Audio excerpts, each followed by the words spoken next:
पुण्य का फल। एक बार की बात है कि एक गांव में एक गरीब आदमी रहता था। वह आस-पास ही मजदूरी करता था। उसका एक लड़का था। उसके परिवार की आर्थिक हालत अच्छी नहीं थी। इस बात से लड़का परेशान रहता था। उसके स्कूल की फीस भी जमा नहीं हो पा रही थी। तो लड़के ने सोचा कि कुछ किया जाए जिससे परिवार की हालत अच्छे हो सके।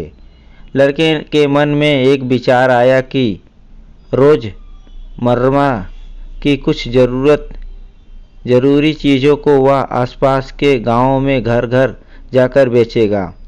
लड़का स्कूल से आने के बाद रोज़ घर घर जाकर सामान बेचता, जिससे वह अपने स्कूल की फीस जमा करता और जो पैसे बचते उन्हें वह अपने परिवार की ज़रूरतों को पूरा करता। एक दिन वह लड़का किसी गांव में सामान बेचने गया। गर्मियों के दिन में उसे भूख लगी थी। लड़के ने सोचा कि अब की बार अगर कोई सामान खरीदेगा तो उससे पैसों की जगह खाने के लिए कुछ रोटी मांग लूँगा। एक घर के दरवाजे पर गया। उस घर में से एक लड़की निकल कर आई। लड़का उस लड़की को देखकर चौंक गया। लड़की ने सोचा कोई परेशान है, वह कुछ मांगने के लिए आया है। लड़की समझ गई कि उसे भूख लगी है। लड़की घर के अंदर गई और रसोई में से 2 रोटी लाकर लड़के को दे दी। लड़का ने रोटी खाई, पानी पिया और लड़की से बोला कि मेरे पास कुछ सामान है, इन्हें तुम ले लो, तुम्हारे घर में काम आएंगे। लड़की ने मना कर दिया और कहा कि इन्हें तुम किसी और ज़रूरतमंदों को बेच देना। लड़का को उस लड़की की बात बहुत अच्छी लगी और वह लड़की को धन्यवाद बोलकर आगे चला गया। समय बीतता गया और लड़का पढ़ने में काफ़ी होशियार था। लड़के ने डॉक्टर की पढ़ाई की और वह डॉक्टर बन गया। वह एक अस्पताल में मरीजों का इलाज करता था। एक दिन एक लड़की की दुर्घटना का केस आया। लड़की को इमरजेंसी में भर्ती कराया गया।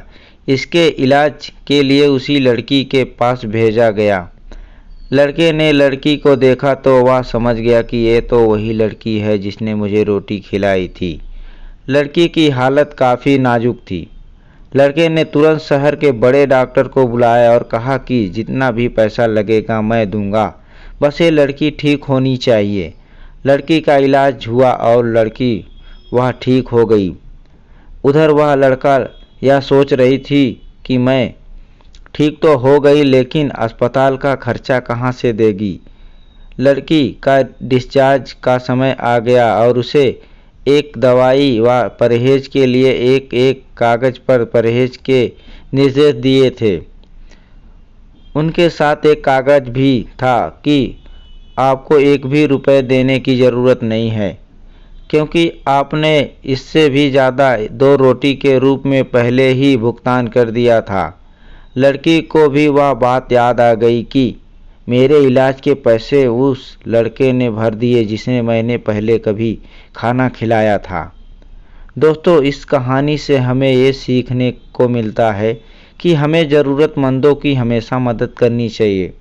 हमारे द्वारा किया गया पुण्य का अच्छा फल हमें किसी न किसी रूप में ज़रूर मिलता है। अगर इस कहानी से आपको कुछ सीख मिली है तो वीडियो को लाइक, शेयर एंड चैनल को सब्सक्राइब ज़रूर करो।